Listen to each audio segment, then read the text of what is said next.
Hello Jharkhand, एलईजी में आप सभी का स्वागत है। इस क्लास में कंप्यूटर लैंग्वेज से रिलेटेड 20 क्वेश्चंस को डिस्कस करने वाला हूं और इतने ही नंबर ऑफ क्वेश्चन जो है आपको जेसीसी सीजीएल के एग्जाम में पूछा जाएगा। आज की क्लास में आपसे क्वेश्चन है कि इनमें से कौन सा एक ऑपरेटिंग सिस्टम ऐसा है जो ग्राफिकल यूजर इंटरफेस बेस्ड है, साथ ही साथ यह मल्टी यूजर और मल्टीटास्किंग भी है। MS DOS, red hat Linux, Android या फिर विंडोज एक्सपी। इस क्वेश्चन का आप लोग आंसर कमेंट बॉक्स में जरूर दीजिएगा। Let's gear up. आज की क्लास का पहला क्वेश्चन है, which of the following is not a type of ROM. ROM का कौन एक प्रकार नहीं है? EP ROM, double EP ROM, P ROM या फिर डी रोम। सही आंसर डी है। डी रोम जैसा कोई रोम नहीं होता है। रोम चार प्रकार का होता है। चारों प्रकार यहाँ पे देख लीजिए, EP ROM, double EP ROM, P रोम और एक नया है आर रोम, जो कि शायद आप लोग सुने हो या ना सुने हो, आप लोग जानिए। एम रोम का फुल फॉर्म होता है मास्क रोम, यानी कि mask read only memory. Full form सबका देख लीजिएगा, एग्जाम में पूछा जाता है। ये होता है ई से erasable programmable read only memory. जो डबल ईपी रोम है उसमें होता है electrically erasable programmable read only memory, और पी रोम का मतलब होता है प्रोग्रामेबल रीड ओनली मेमोरी, और एम रोम का मतलब बता दिया मास्क रीड ओनली मेमोरी होता है। तो यही चार तरह का जो है रोम होता है। रैम और रोम दोनों को ध्यान रखिएगा, रैम और रोम दोनों जो है प्राइमरी मेमोरी का ही पार्ट है। अंतर बस इतना ही है कि रोम जो होता है वह जो है नॉन वोलाटाइल मेमोरी है, और रैम जो है वोलाटाइल मेमोरी का एग्जाम्पल है। Next question, what is the another name of the dot matrix printer. Dot matrix printer का जो है अनदर नेम क्या है? Impact printer, page printer, spray printer या फिर लाइन प्रिंटर। सही आंसर इसका ही है, इसको इम्पैक्ट प्रिंटर भी कहा जाता है। क्योंकि प्रिंटर के बारे में बात कीजिएगा तो दो तरह का प्रिंटर होता है, इम्पैक्ट और नॉन इम्पैक्ट। तो इम्पैक्ट के अंदर जाइएगा कैरेक्टर प्रिंटर में तो डॉट मैट्रिक्स प्रिंटर मिलेगा, और ये प्रिंटर जब प्रिंट करता है तो ये जो है रिबन को से टच करके इंक लेता है, उसको पेपर पर जो है हिट कर करके प्रिंट करता है। तो समझ लीजिएगा ये जो टच करता है इसीलिए जो है इम्पैक्ट प्रिंटर का एग्जांपल आता है। डेजी वेल भी इसी कैटेगरी में है। तो डेजी वेल है, डॉट मैट्रिक्स है, ड्रम प्रिंटर है, चेन प्रिंटर है, और उसके बाद बैंड प्रिंटर है, सब इम्पैक्ट प्रिंटर का एग्जांपल है। बाकी inkjet printer, laser printer, thermal printer, ये सब जो है नॉन इम्पैक्ट के एग्जांपल है। ध्यान रखिए, क्वेश्चन आपसे पूछा जाता है कि कौन इम्पैक्ट है कौन नॉन इम्पैक्ट है, छाटने के लिए भी आ जाता है। प्रिंटर एक आउटपुट डिवाइस है। समझ गए, आंसर इसका ए है, इम्पैक्ट प्रिंटर होगा डॉट मैट्रिक्स प्रिंटर। नेक्स्ट है the first language of the computer watch. Computer का पहला लैंग्वेज कौन सा था? पास्कल, फोक्स प्रो, फोर्ट्रॉन या फिर कोबोल। आंसर इसका सी है, फोर्ट्रॉन लैंग्वेज फर्स्ट लैंग्वेज था जिसको IBM कंपनी के द्वारा 1957 में डेवलप किया गया था। इसका फुल फॉर्म भी होता है बाकायदा फॉर्मूला ट्रांसलेशन, ना याद रखिएगा, फॉर्मूला ट्रांसलेशन होता है, और इसको जॉन बेकर्स के द्वारा जो है डेवलप किया गया था। अब इसका मेन पर्पस होता है साइंटिफिक और इंजीनियरिंग पर्पस के लिए जैसे इस लैंग्वेज का यूज किया जाता है। कोबोल देख लीजिएगा, ये होता है common business oriented language full form होता है, और यह जो है कॉमर्शियल पर्पस के लिए यूज किया जाता है। बाकी एक लैंग्वेज है जावा। जावा को ध्यान रखिएगा, वेब बेस्ड एप्लीकेशन बनाने के लिए काफ़ी पॉपुलर लैंग्वेज है। साथ ही साथ वेब पेज को डायनेमिक बनाने के लिए जावा प्रोग्रामिंग लैंग्वेज का यूज किया जाता है। और HTML तो आप लोग नाम सुने होंगे, हाइपर टेक्स्ट मार्कअप लैंग्वेज होता है। यह वेब पेज को डिजाइन करने के लिए जो है लैंग्वेज है, और यहाँ प्रोटोकॉल जो यूज होता है वेब पेज पर वह HTTP या फिर HTTPS यूज किया जाता है। आंसर इसका सी है, फोर्ट्रॉन। जो यहाँ पे बोला, यहाँ पे लिखा हुआ है, सारा देख लीजिएगा। How many worksheets are there by default in MS Excel 2010। MS Excel 2010 में कितने जो है वर्कशीट बाय डिफॉल्ट होते हैं? कहने मतलब जैसे आप लोग खोलिएगा तो कितने जो है आपको वर्कशीट देखने को मिलेगा, तो इसमें 3 जो होता है वर्कशीट होता है। आंसर इसका सी हो जाएगा। ठीक है, तो समझ लीजिएगा 3 वर्कशीट होता है। जो पेज दिखता है ना, जैसे ही आप लोग MS Excel खोलिएगा तो जो पेज दिखेगा उसको एक जो है सीट वर्कशीट बोला जाता है। तो 3 जो है वर्कशीट आपको बाय डिफॉल्ट देखने को मिलेगा, और फिर अकॉर्डिंग टू योर यूज कम या ज़्यादा आप लोग कर सकते हैं। तो यहाँ पे एक बात और ध्यान रखिएगा, जो नंबर ऑफ रोज और कॉलम होता है वो काफ़ी ज़्यादा होता है एक्सेल में। यहाँ पे देख लीजिए 1,48,576 इतना जो है रो होता है, और 16,384 जो है कॉलम होता है एक्सेल में। और एक्सेल MS एक्सेल हो, MS पावर पॉइंट हो, MS वर्ड हो, सारा का सारा एप्लीकेशन सॉफ्टवेयर के एग्जाम्पल हैं। ध्यान रखिएगा, एप्लीकेशन सॉफ्टवेयर है। 3 याद रखिएगा, बाय डिफॉल्ट होता है। What is carbon copy. Carbon copy क्या होता है? आइए इसको ना थोड़ा एक इमेज से आपको समझाते हैं। जैसे कि आप लोग ईमेल करते होंगे तो एक होता है फ्रॉम का एड्रेस, यानी कहाँ से सेंड किया जा रहा है, किसको किया जा रहा है, वहाँ पे आप लोग ईमेल एड्रेस डाल सकते हैं, और यहाँ पे आप लोग मल्टीपल जो है एड्रेस भी डाल सकते हैं। एक होता है C, इसको कार्बन कॉपी बोलते हैं, और BCC का मतलब होता है ब्लाइंड कार्बन कॉपी। तो CC का मतलब होता है या कार्बन कॉपी, यानी कि ये सब जो है सबको इन्फॉर्मेशन जाएगा कि जो है सबको कि किसको किसको ईमेल भेजा गया, सबको दृश्य होगा यानी कि विजिबल होगा। लेकिन अगर ब्लाइंड कार्बन कॉपी में डाल दिया जाएगा तो ईमेल तो जाता है, लेकिन ये पर्सन को जो है ये बात नहीं पता चलता है कि ये जो ईमेल है वह किसके किसके साथ शेयर किया गया है, यानी कि ये ब्लाइंड कार्बन कॉपी हो जाता है। ये जिस पर्सन को भेजा जाएगा उसको पता नहीं चला जाएगा कि ये ईमेल जो है और किसको किसको सेंड किया गया है। समझ गए। तो BCC का फुल फॉर्म यह देखिएगा, ब्लाइंड कार्बन कॉपी होता है, CC का मतलब होता है कार्बन कॉपी। ये सब ईमेल में कुछ कुछ फील्ड है। फ्रॉम जो है सेंडर का एड्रेस होता है, और टू जो है रिसीवर का एड्रेस होता है, और मल्टी जो है मल्टीपल लोगों को जो है इसको सेंड किया जा सकता है। recipients are visible to all the other recipients of the message on CC। तो वही बात जैसे मैं कर रहा था कि CC वाला में सबको दिखेगा कि किसको किसको ये मैसेज किया गया है। यहाँ पे CC वाला को सबको दिखेगा कि किसको किसको जो है ये ईमेल सेंड किया गया है, लेकिन BCC वाला को यह काम नहीं होगा। जिसको जिसको भेजा गया होगा BCC में अगर जिसका ईमेल डाल दिया जाएगा उसको तो जाएगा, लेकिन ये उसको पता नहीं चलेगा कि ये पार्टिकुलर ईमेल किसको किसको सेंड किया गया है। ईमेल देखिएगा तो ईमेल का आविष्कार बोलिए 1970 के दशक में हुआ था रे टॉमिल्सन के द्वारा, और पहला ईमेल 1971 में सेंड किया गया था। और भारत के एक पर्सन है शिव अधुराई, उनको ध्यान रखिएगा, वो भी ईमेल के आविष्कार से जुड़े हुए हैं। ईमेल में ही का मतलब इलेक्ट्रॉनिक होता है। BIOS का फुल फॉर्म बताना है तो होता है बेसिक इनपुट आउटपुट सिस्टम ना, C होता है। बाइनरी मत लगाइएगा, पहले मैं भी इसको गलत करता था। बाइनरी इनपुट आउटपुट सिस्टम होता है basic input output system. Answer इसका C है। What type of cell is used for building a laptop battery pack. ये तो बहुत ईजी है, किस तरह का सेल यूज किया जाता है, तो ये लिथियम आयन बैटरी यूज किया जाता है। ठीक है, चाहे मोबाइल का बैटरी हो या लैपटॉप का बैटरी हो, यूज होता है lithium ion battery. In MS-DOS which command display all the files having the same name but different extension. तो फाइल नेम तो आप लोग समझते होंगे, एक्सटेंशन भी समझते होंगे। एक्सटेंशन यूज कहाँ होता है, तो फाइल का टाइप को पता करने के लिए ही जो है एक्सटेंशन का यूज किया जाता है। जो dir फाइल नेम है उसके बाद डॉट और फिर स्टार लगा देना है, तो इससे आपको ना सारा पता चल जाएगा। यानी कि वह सारे फाइल जिसका नाम सेम है लेकिन एक्सटेंशन अलग अलग है। कहने का मतलब कोई PDF फॉर्मेट में है, कोई जैसे PPTX फॉर्मेट में है, कोई DOCX फॉर्मेट में है, तो अलग अलग फॉर्मेट में अलग अलग फाइल एक्सटेंशन है, लेकिन सबका नाम सेम है, तो सारा फाइल आपको डिस्प्ले कर देगा dir file name dot star. ठीक है, ध्यान रखिएगा, स्टार इसको ऐसे बोला जाता है। ए इसका आंसर हो जाएगा।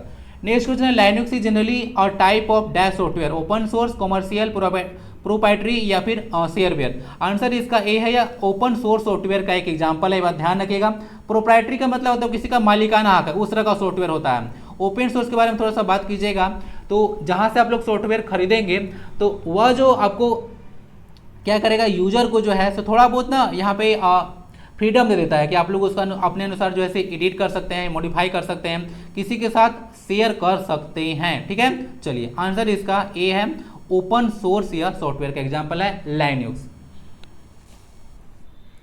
Next which the flowing which component display at the top of the ribbon in Microsoft word 2010। तो आइए देख लेते हैं रिबन के बारे में, देख लीजिए। तो ये सब रिबन है माइक्रोसॉफ्ट में, जितना आप लोग देख रहे हैं सब वर्ड का लिया गया है, तो ये सब रिबन है। तो रिबन में जो टॉप पे आपको दिखता है उसको टैब्स कहा जाता है। ठीक है, क्या कहा जाता है, टैब। अब इसको देखिए, टैब ये वाला है, जो यहाँ पे रेक्टेंगुलर किया हुआ वही टैब है। ठीक है, टैब आप लोग सुनते होंगे, जैसे फाइल टैब हो गया, होम टैब हो गया, इंसर्ट टैब हो गया, डिजाइन टैब हो गया, लेआउट टैब हो गया, रेफरेंस टैब हो गया। तो अलग अलग टैब जो है यहाँ पे होता है, तो इसी को जो है टैब बोला जाता है। तो ध्यान रखिएगा, रिबन के ऊपर जो होता है उसको टैब कहा जाता है। Dash is to add an attachment to email. Email में अटैचमेंट करने के लिए क्या होता है, पेपर क्लिप आइकन होता है, इमोजी आइकन होता है, पेन आइकन या फिर स्टेशनरी आइकन होता है। स्टेशनरी मतलब यह पठन पाठन की सामग्री होता है ना, ध्यान रखिएगा। ARY मतलब होगा, जब ARY लगेगा उसका मतलब होता है स्थिर। इस तरह का आइकन दिखता है, तो यह जो है पेपर क्लिप आइकन है। ठीक है, तो इस तरह से अगर इसमें अगर क्लिक कीजिएगा तो आपको कोई भी जो है फाइल जो है शेयर करने का जो है यह आपको सुविधा प्रदान करता है, जिसमें आप इमेज सेंड कर सकते हैं, ऑडियो वीडियो सब कुछ, PDF सभी इस पर सेंड किया जा सकता है। तो पेपर क्लिप आइकन यूज किया जाता है। ठीक है, आप लोग अपना ईमेल में जाकर देखिएगा। To delete any number of rows and columns in Excel, shortcut की यूज, कौन सा शॉर्टकट की यूज किया जाता है। कहने का मतलब इस तरह का सेल है आपके पास, है ना सेल, तो आपको इसको डिलीट करना है। तो सबसे पहले तो इसको यहाँ पे ले आइए, कर्सर को सिलेक्ट कीजिए, उसके बाद कंट्रोल प्लस माइनस को जो है प्रेस कर दीजिए। ठीक है, आराम से जो है डिलीट हो जाएगा। तो कंट्रोल माइनस इसका शॉर्टकट की होता है। किसी सेल को अगर आपको हटाना है तो control minus. Choose the compile time error from the following option. तो बहुत इजी क्वेश्चन है, कंपाइलर के बारे में थोड़ा सा याद देखिएगा। हाई लेवल लैंग्वेज को लो लेवल लैंग्वेज में जैसे कन्वर्ट करता है। ठीक है, कंपाइल एट 1 गो करता है, बात पहले भी आपको बता चुका हूँ, एट 1 गो। चलिए, तो ये जो है सिंटैक्स एरर को जो है आइडेंटिफाई कर सकता है, तो ये बात ध्यान रखिएगा। सिंटैक्स एरर और एक सिमेंटिक एरर होता है, तो दोनों को जो है कंपाइलर जो आइडेंटिफाई कर सकता है।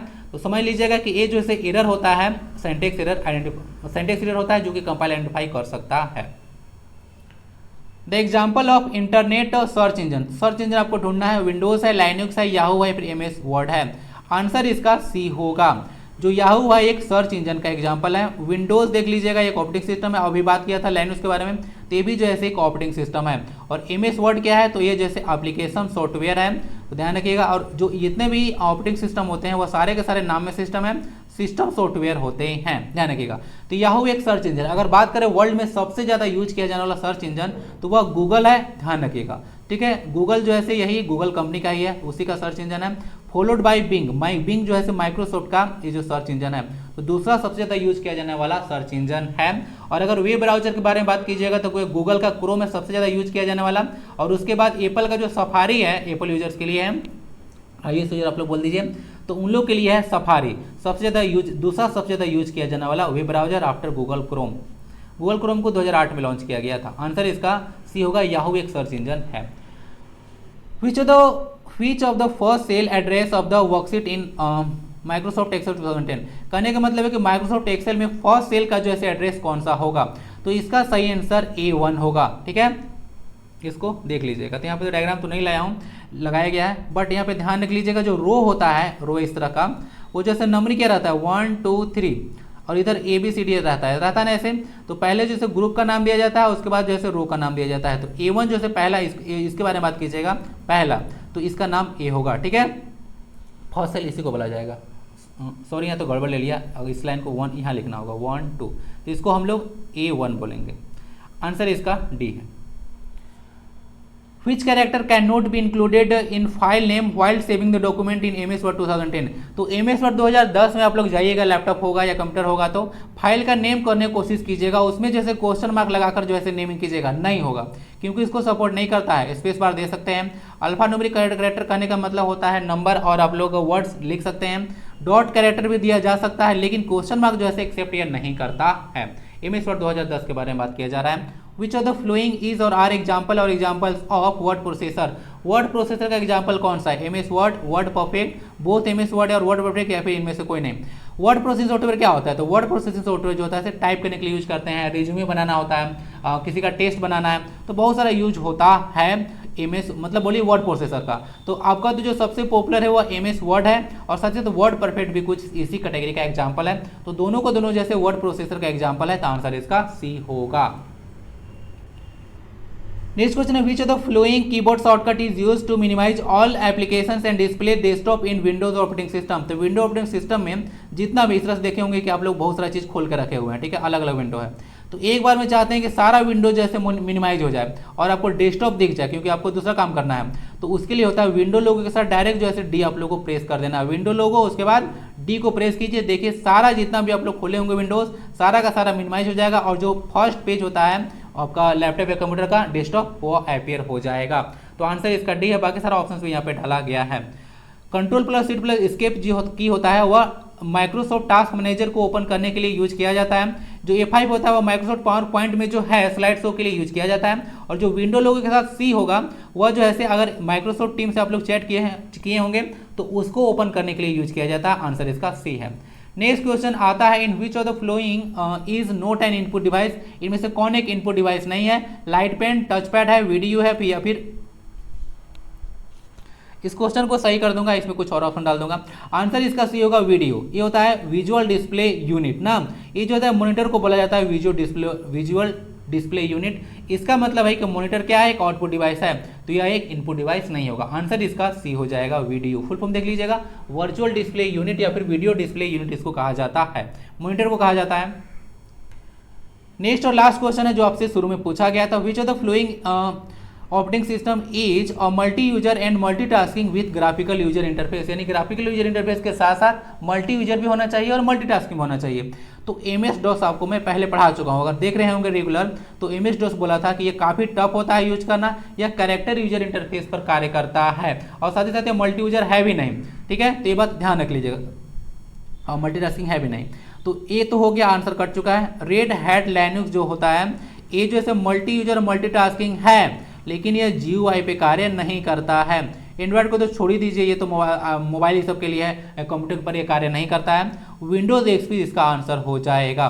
तो तो विंडो एसपी देखिए ग्राफिकल यूजर इंटरफेस पर कार्य करता है और यह मल्टी यूजर और मल्टीटास्किंग भी है। ठीक है, तो आंसर इसका विंडो एक्सपी हो गया। ये जो देखिएगा तो अक्टूबर 2001 में जो है इसको लॉन्च किया गया था। ठीक है, ध्यान रखिएगा।